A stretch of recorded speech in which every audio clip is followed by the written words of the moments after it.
புனித சின்னப்பர் தொடக்க காலத்தில் கிறிஸ்துவிற்கு புறம்பான வாழ்க்கை வாழ்ந்தாலும் கிறிஸ்துவை அறிந்து கொண்ட பின்பு கிறிஸ்துவிற்காக தம் வாழ்க்கையை அர்ப்பணித்தார்.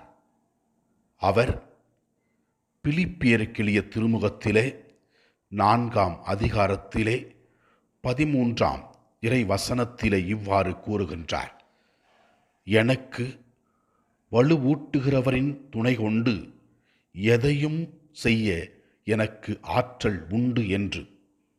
இயேசுவை அறிந்து கொண்ட புனித சின்னப்பர், மனம் மாற்றம் பெற்ற புனித சின்னப்பர், இயேசுவின் அன்பை உணர்ந்த சின்னப்பர் பிற்கால வாழ்க்கையிலே கிறிஸ்துவிற்காக எதையும் செய்ய துணிந்தார்.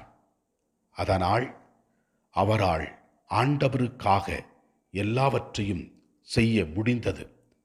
அவருடைய நற்செய்தி பணியினாலும் அவர் செய்த அற்புதங்களினாலும் இயேசு கிறிஸ்து அவரோடு இணைந்து செயல்பட்டார்.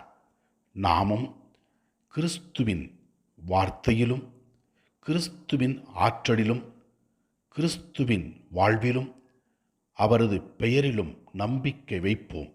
ஆற்றல் பெற்று இயேசுவுக்கு சாட்சியாக இந்த உலகத்தில் வாழும் பொழுது நம்மாலும் எதையும் செய்ய முடியும் என்பதை உணர்ந்து வாழ்வோம்.